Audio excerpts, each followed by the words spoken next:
폐업일자부터 전부 다 25일을 기산한다는 거는 과세 행정을 할 수가 없습니다. 그래서 아까 전에 간이과세자 포기할 때 포기일까지가 하나의 과세기간이 아니고 포기일이 속하는 달의 말일까지를 하나의 과세기간을 본다는 이유가 바로 달별로 행정을 구획해서 귀속을 정해야 되기 때문에 이런 요거 나온다. 그래서 달말 얘부터 25일. 그럼 만약에 예를 들어 가지고 내가 11월 10일 날 폐업을 했다면요, 12월 25일까지, 그죠? 11월 1일 날 하더라도 뭡니까? 되겠습니까? 그러니까 달로 끊어서 무조건 뭐예요? 1일이든 끝날이든 다 해서 다음 달 25일까지가 그죠? 달말. 그러니까 시험 문제에서 폐업일로부터 25일 이렇게 되면요, 그건 틀린 지문이 됩니다. 그렇게 오답을 낸 적이 있습니다. 폐업일이 아니고 폐업일이 속하는 달의 말일로. 법인세 신고 언제 하는 줄 아세요? 사업연도 종료일이 속하는 달의 말일로부터 상교래요. 다 말이에요. 다 말일. 말이 붙습니다. 그래서 이거 좀 보시고요. 이거는 사업자등 매입세 불공제한데 좋아요. 말씀 넘어가면 출제 안 됩니다. 야, 이거 너무 맞는데. 자, 해볼게요. 다음 중 부가치세 사업자 등록에 관한, 이건 너무 쉬운 거라서 그냥 틀린 거. 원칙적으로 20일 내에 신규 사업을 개시하는 자는 개시일 전에는 사업자 등록을 할 수 없다. 틀렸습니다. 하나 보시고요. 이거는 그냥 여러분들 나중에 풀어보시면 될 것 같아요. 사업자 등록에 대한 설명이 다 틀린 거. 이게 2일이에요. 개시일 전에도 되고, 사업자 신청을 받은 과정은 3일하고 2일입니다. 2일 내에 해야 한다. 여기 법 규정이 바뀌어서 옛날에 나왔거든요. 그래서 지금 제가 건너뛰는 건 세무 2급 문제 있죠. 여러분들 세무 1급에 원체 부가치세가 한 문제밖에 안 나오니까 기출문제 너무 없잖아요. 한 문제, 두 문제 나올 거 아니까. 해봤자 1년에 만약에 기출문제 부가치세 한 문제씩 내면 6회 하면 6문제밖에 더 나와요. 이런 문제. 너무 없어요. 그래서 약간 좀 필요한 부분은 세무 2급 문제가 약간 같이 좀 있는 게 있어요. 그래서 좀 쉬운 거는 제가 건너뛰면 여러분이 한 번씩 풀어보는 걸로. 좀 쉬워서 그래요. 시간 아까우니까 그렇게 하겠습니다. 자, 그 다음에 두 번째, 그죠? 개념이 되겠죠. 우리는 기본적 개념과 총칙을 이해했다면, 이제부터가 뭐예요?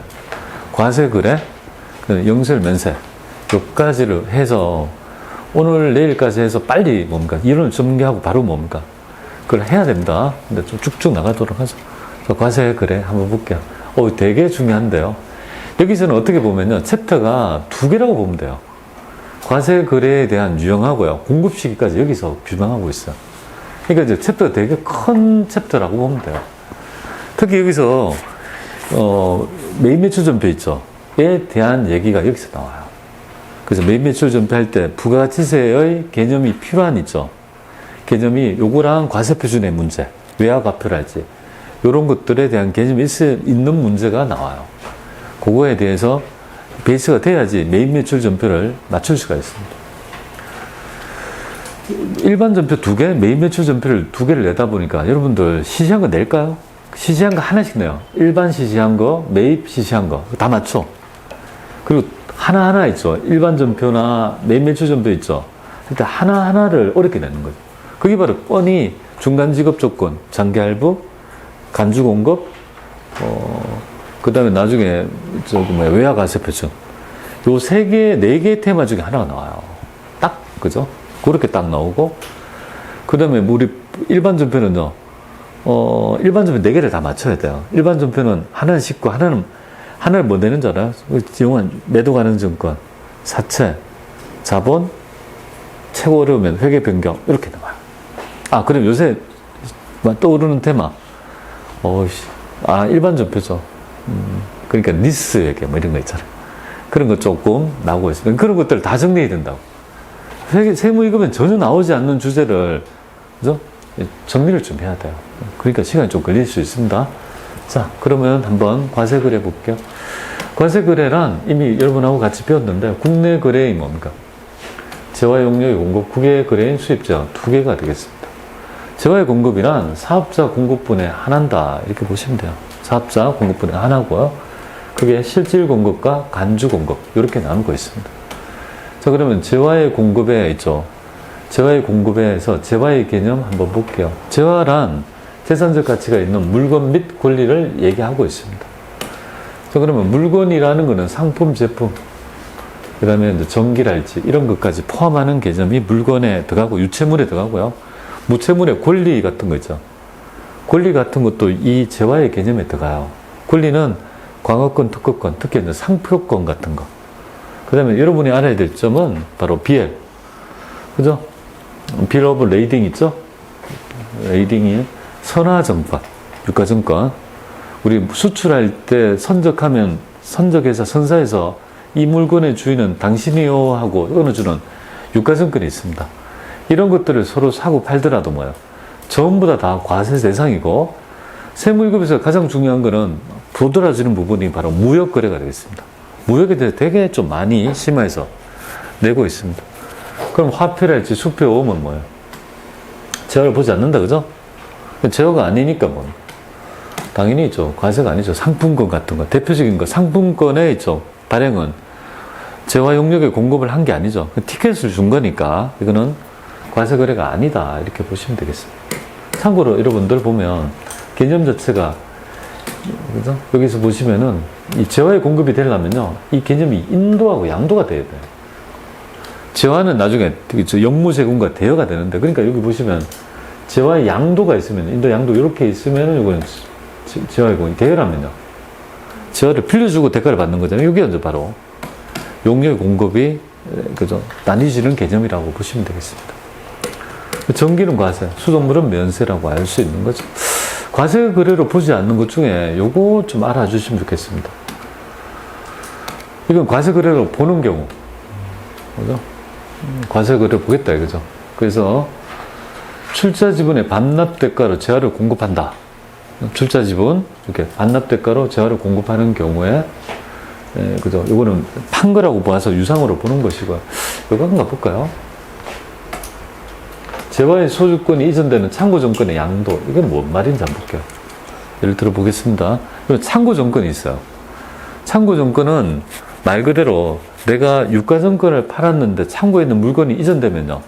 실제로 형식은 참고정권을 띄었지만 실제 참고에 있는 물건이 이전됐다고 보는 거죠. 근데 그 임치물의 반환이 수반되지 않는 뭡니까? 참고정권의 양도는요. 제어가 아니죠. 그러면 만약에 소유권이 이전되지 않는다면 어떻게 되겠습니까? 양도했는데 만약에 참고정권을 소유했지만 참고에 있는 소유권이 이전되지 않으면요. 이전 안 된다면 이거는 재화의 공급이 아니다. 공급이 아니다. 이렇게 보시면 되겠습니다. 요거를 조금 구분할 줄 알아야 돼요. 여러분도 혹시 주식을 사면요. 삼성전자 주식을 사면 삼성전자 주식을 본 적이 있습니까? 실물 주식을 만져본 적이 없죠. 난 삼성전자 주식을 10주를 샀는데 10주가 어디 있냐 이거죠. 그쵸? 그냥 인터넷에 있잖아요. 그죠? 내가 근데 주식이 없잖아요. 그게 바로 여러분들이 주식에 따른 선의 취득 등에 따라 가지고 여러 가지 문제가 될 수 있어서 상장 주식은 실물 주식을 거래하지 않고 그죠? 딱 어딘가에 딱 실물 주식을 냅두고 증권회사를 통해서 내가 산다면 그 물건이, 그 주식이 내한테 기속되는 형태로 이제 거래가 되거든요. 그거 여러분 혹시 상장 주식을 보관하는 장소가 어딘지 알아요? 그게 바로 정권 예탁원입니다. 신의 직장이라 불리는 정권 예탁원이 있습니다. 정권을 예탁하고 내가 거래를 하면 그 정권 예탁원에 있는 그죠? 그 물건, 그 주식의 소유권이 이전되는 개념이라고 보면 돼요. 그럼 만약에 내가 참고 정권을 팔았다 하면요. 그 창고에 있는 물건이 수반되면 뭐예요? 재화를 팔았다고 보는 거지. 근데 만약에 창고 정권을 팔았지만 그 안에 정권만 팔았지 그게 그죠? 임치물의 반환 같은 것들이 소유권이 이전되지 않으면요. 그건 재화를 판 게 아니지 않겠습니까? 그래서 이런 것들은 재화의 공급이 되지 않는다. 이렇게 좀 체크해 보시면 좋겠습니다. 출제가 한번 된 적이 있어서 말씀을 드립니다. 창고 정권이면 그저 거기에 창고에 있는 그 물건이 반환 같이 팔리냐 안 팔냐에 따라 가지고 과세 거래를 볼 거냐 안 볼 거냐를 판단합니다. 그거 하나는 알아주시면 좋겠습니다. 자, 그 다음 재화의 실질 거래는요, 계약상의 원에 따라 뭐 매매, 가공, 교환, 현물 출자가 되고, 그죠? 일반 경비 수용이 되고, 그러면 여기 실질 공급에 대해서 디테일하게 볼 거고요. 재화의 공급으로 보지 않는 거, 과세하지 않는 거, 네 가지 좀 알아야 될 것 같아요. 그죠? 담보 제공. 팔린 게 아닙니다. 조세 물납. 이거는 아니고요. 공매, 강제, 경매 이런 것들은요. 되지 않는다. 이렇게 보시면 됩니다. 근데 요거 두 번째가 중요해요. 두 번째가 포괄적 사업 연도가 좀 나와요. 요거는 담보 제공, 요거는 조세 물납은 세금을 물납으로 한 거잖아요. 그죠? 그 다음에 공매, 강제, 경매 내가 팔려고 하는 게 아니라 그냥 물건이 자연적으로 매각된 거니까 매각의 주체가 국가 아닙니까? 국가가 매각해서 내가 받아가 국가에 다시 낸다. 의미가 없다. 그래서 안 한다 이 말이에요. 근데 이제 포괄적 사업연도는 뭐냐면 과세 거래가 맞아요.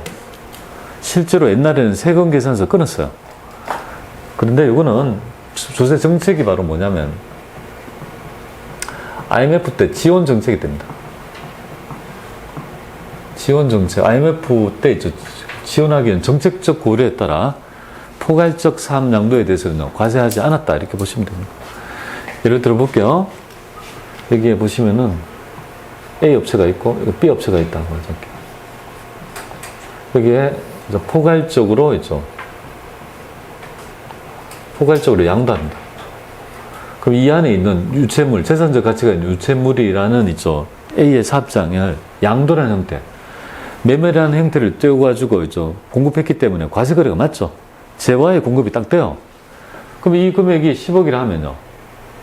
얘는 있죠. 매입자가 되니까 어떻게 줘야 됩니까? 대가를? 10억 플러스 VAT 얼마입니까? 1억을 같이 줘야 된다고. 그럼 세무서에 뭡니까? 세무서에 이렇게 내고 이렇게 다시 받아야 되잖아요. 자, 이 경우에 B가 비영리 법인 등이 많았다는 거죠. 그리고 어차피 만약에 과세사업자라도 여기 묶여서 다시 줄 거니까 이거 1억에 대해서 있죠. 주저하게 되더라. 1억을 주고 받는데 대개 있죠. 주저하게 되고 그에 따라 뭔가 그죠. 원활한 사업 양수가 되도록 활성화하기 때문에 이 거래를 뭐예요? 과세 거래를 보지 않으니까 뭡니까? 그죠? 그러니까 그 텍스 플레이 안 하니까 그냥 해당 금액만 주고 하니까 훨씬 더 빨리 있죠. 양도가 되더라. 그걸 지원하기 위한 정책입니다. 그러니까 이 4개는 그죠. 과세하지 않는다. 이렇게 취지를 좀 알아주시면 좋겠습니다. 그 다음에 있죠. 여기에 넘어가고요. 여기 한번 보겠습니다. 그리고 이제 가공계약에 대한 얘기 한번 볼게요. 가공계약. 이거 뭐 가공계약 있죠. 이건 좀 알아야 돼요. 자, 가공계약은 말 그대로 있죠. 가공의 의미가 뭘까요? 바로 우리 회사가 가공하는 업체라고 생각해 보세요. 가공하는 업체는 원재료를 내가 사는 게 아니라고요. 가공해 주세요 하면 원재료를 주잖아요. 그러면 그걸 가지고 자기의 인건비랄지 뭐 기계를 이용해서 가공해 주고 대가를 받는 업종을 얘기하는 거 아닙니까? 근데 가공은요, 크게 두 가지로 나눠요. 재화로 보는 가공도 있고 용역으로 보는 가공도 있어요. 용역으로 보는 이죠. 가공의 의미는 주요 자재를 부담하지 않는, 그죠? 전혀 부담하지 않는 단순 가공을 얘기합니다. 어떤 업체가 찾아와요. 나는 가공업체인데 모피 코트를 잘라만 주세요. 재단만 해주세요. 그러면 재단에서 다시 납품해요. 그럼 내가 공급한 거는 뭐야? 주요 재재를 부담하지 않고 단순 뭡니까? 용역만 했으니까 용역으로 보는 가공이 되겠습니다. 그에 비해서 계약 조건이 이런 거죠. 아니 어차피 네가 오면 내가 단추 달아야 되니까 네 돈으로 잘라도 주고 단추도 좀 달아가지고 고가 줄 테니까 납품해 달라면요. 주요 자재 일부나 전부를 부담한 형태로 뭡니까? 용역도 섞여져 있고 내 돈 주고 사가지고 재화에 사가지고 붙여가 준 것도 있지 않습니까? 그러면 이거를 두 개 혼재되어 있죠. 그래서 이 혼재되어 있는 거는 우리 법에 재화의 공급을 봐요. 여기서 딱 있죠. 주요 자재의 부담 여부에 따라 해당 가공계약은 재화로 보는 가공, 용역으로 보는 가공 두 개로 나뉘진다. 이렇게 보시면 돼요. 자, 그런데 건설업의 경우는요. 무조건 용역 업종으로 보니까 그죠? 주요 자재의 부담 여부에 관계없이 뭡니까? 묻지도 따지지도 말고 뭡니까? 건설업의 경우는 무조건 용역의 공급으로 본다. 이렇게 보시면 되겠습니다. 아시겠죠? 지문에 막 섞여서 출제가 되고 있습니다. 요 얘기 좀 말씀드립니다. 자, 이거 실지 공급 우리가 배웠습니다. 실지 공급은 실지 공급의 가장 대표적인 뭐죠? 당연히 매매가 되는 거죠. 사겠대요. 그럼 청약했고 알았다 하면요. 승낙한 거야. 그럼 매매 계약이 성립이 된 거죠. 그래서 지금 했던 가공이랄지 교환 서로 돈이 생략된 채로 맞바꾸는 거 현물 출자, 그죠? 그러니까 출자의 목적물로 물건을 샀다면, 출자했다면, 그건 팔았다면, 그건 팔았다고 보는 거니까 이거는 과세되고, 뭐 일반 경매나 수용 당했다면, 우리가 정비 사업자한테 이걸 팔았다고 보는 거니까, 이것도 실질 공급으로 온다, 이 말이죠. 실질 공급이 나올까요? 실질 공급이 나오는 게 아니고요. 뭐가 나올까요? 실질 공급은 여러분한테 읊어드린 거고요. 바로 시험은 바로 간주 공급이 나오죠. 이론 문제에서. 제가 여러분한테 이론 문제 한 문제, 근데 부가치세는 한 문제는 두 문제 나오고요. 소득세가 보통 한 문제 나오고요. 그러니까 소득세가 두 문제 나오면 부가치세가 한 문제. 또 반대로 그죠? 부가치세가 두 문제 나오면 소득세 한 문제. 이렇게 왔다 갔다 해요. 그러니까 두 문제 나올지 한 문제 나올지 모르지만 만약에 한 문제 나오면 뭐가 나올까 그죠? 그럼 세금계산서, 과세표준, 간주공급 중에 하나 나와요. 두 문제 나오더라도 세금계산서, 간주공급, 과표 중에 나와요. 일반적인 개념이라고. 가끔 가다가 공통매입세 안분계산, 그죠? 배제하는 거 있잖아. 그런 거 가끔 한 번씩 나와. 그 정도로 조절되고 있어요. 자, 볼게요. 간주공급이 가장 중요하고, 오늘 공급 시까지 하면 정말 잘했다고 보면 돼요. 얘기해 볼게요. 이 제와의 간주공급은요, 이게 해석을, 법 조문의 의미를 정확하게 엄격히 해석하고요. 열거주예요. 그러니까 여기에 열거된 것만을 과세하지 확정 해석하면 안 되고, 여기에 있는 있잖아요. 규정이 아닌 것은 과세하지 않는다. 이렇게 보시면 돼요. 근데 간주공급은 말 그대로 의제한다 이 말이잖아요. 공급으로 간주하겠다, 과세하겠다 이 말이잖아요. 그죠? 과세하겠다. 근데 여기에 보면, 그러면 공급가액을 얼마로 볼 거냐, 뭐가 되겠습니까? 시가를 기준으로 과세하는 게 원칙이 되면, 시가 과세입니다, 시가. 네가 이제 공급으로 간주하는 금액은 시가로 보겠다, 이 말이에요. 시가 과세가 원칙이 되죠. 나중에 여러분이 과표할 때 배우게 되잖아요. 내가 거래 대가로 현금을 받았다면, 그죠? 그 대가로 과표를 하고, 그죠? 현금이라면 시가에 의해서 과세한다. 여기 이제 부가치세법에 과세표준을 정한 대원칙이 되잖아요. 자, 그럼 이렇게 되죠. 그런데 여기서 시가가 아닌 게 있어요. 그리고 여기에는 간주공급은 세금계산서, TI 세금계산서, 텍스 인보이스, 요거는 안 꺼내요. 세금계산서 교부를 하지 않습니다. 네, 그래서 제가 이제 여기에 제가 막 쓰면 안 되니까 텍스 인보이스 있죠. 텍스 인보이스. TI 이렇게 해가지고 이렇게 쓰면 세금계산서라고 여러분들 좀 알아주시면 좋겠습니다. 제가 자주 쓰니까요. TI 쓰면 세금계산서라고 좀 알아주세요. 세금계산서 교부 안 해요. 시가에서 과세요. 그런데 예외가 딱 하나 있어요. 그게 뭘까요? 기억합니다. 세물금을 이거 좋아요. 그죠? 우리 그죠? 여기 방금 했던 판매 목적 타삽적 만추는 뭡니까? 시가가 아니고 취득가액이 원칙이고 세금계산서 교부가 원칙입니다. 이게 요것만 유일한 예외가 된다 이렇게 보시죠. 일단 간주공급은 여러분들이 알아야 될 점은 요걸 봐야 돼요. 매입세 공제를 전제한다. 그래서 간주공급은 매입세 공제를 받았어야지 가능하다 이렇게 보면 되겠습니다. 그래서 시험 문제 오답 중에 매입세 공제를 받았다는 말이 있으면 그게 정답이 될 확률이 그죠? 한 7, 80%는 그죠? 거기에 해당이 된다. 간주공급을 냈네요. 이건 네 가지 알죠? 자가공급. 내 스스로 공급한 건데요. 우리 부분의 다른 과세사업에서 면세로 매입세 공제를 받고 면세를 전용하거나 여기 그죠? 판매 목적으로 전용하거나 이게 개인적으로 공급하거나 그 다음에 사업상 증여는 현물 접대비죠. 공짜로 그죠? 주거나 폐업 시 잔존자 폐업했는데 남아있다. 이 별표 친 거는 성격이 같아요. 성격이 왜 같을까요? 얘는 매입세 공제를 받고 어떻게 했습니까? 매입세 공제 원칙에 부합하지 않죠. 매입세 공제란 뭐죠? 매입세 공제 원칙은 얘는 이거잖아요. 매입세 공제를 받기 위해서는 매입 과세 사업자하고 매입세 공제 시기하고 이렇게 쭉 나와있죠. 정비인 거죠. 그래서 매입을 해야 되고 매입세 공제 시기는 사용 여부와 관계없이 매입 시점 전에 공제 주죠. 그러니까 과세 사업에 써야 되는데 너는 어떻게 쓴 거죠? 면세에 쓰거나 개인적으로 쓰거나 사업상 증여로 쓰거나 아니 공짜로 줘서 접대해서 VAT를 걷어서 내지를 못할 거 아니겠습니까? 그리고 매입세 공제 받은 재화를 그죠? 장사 안 한대요. 그럼 토해내야지 시가로. 그러니까 이 별표로 친 거는 뭐예요? 전부 다 원칙적인 매입세 공제 요건에 위배되어서 마지막에 설거지해서 토해내게끔 하는 규정이다 이 말이에요. 매입에서 스타트했지만 토해낼 때는요, 공급으로 봐서 그쪽에서 매출세액에 더해서 내는 그런 대형되는 구조를 가진다는 거죠. 얘의 기본적인 원료는 바로 매입세 공제에서 시작한다. 그리고 세 번째는 우리가 배웠잖아요. 판매 목적 타사합장 반출이죠. 지금 요거. 근데 그죠? 열거주의죠. 판매 목적이어야 돼요. 전시 목적, 원재료 사용 목적 이런 거 안 됩니다. 반드시 뭡니까? 판매할 목적이 바로 들어가야 된다. 이렇게 보시면 돼요. 자, 이거는 원칙적인 뭡니까? 사업장별 과세 원칙으로 보자면, 그죠? 이거는 공급으로 과세에 마땅한 취지고, 그러면 이거 하기 싫으면 피곤하죠? 그럼 아까 얘기했던 주사업장 총괄할지, 납부할지, 사업자 단위를 하게 되면요, 이 빠져버린다는 거 아니겠습니까? 자, 그러면 요것만 뭐예요? 가장 많이 출제되는 요거. 두 번째 대한 개념만 정확히 좀 익히면 될 것 같아요. 여기가 사람들이 잘 이해를 못해요. 요거를 잘 이해를 못해요. 비영업용 개별 소비세 과세 대상 자동차의 그죠? 사용 유지 및 사용 소비 및 유지로 전용된 재화에 대해서 왜 간주 공급을 하느냐? 잘 이해 못해요.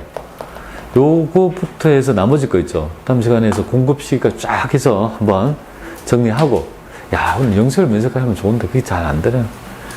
자, 이렇게 해서 두 번째 시간 쉬었다가 해보겠습니다. 쉬었다 할게요.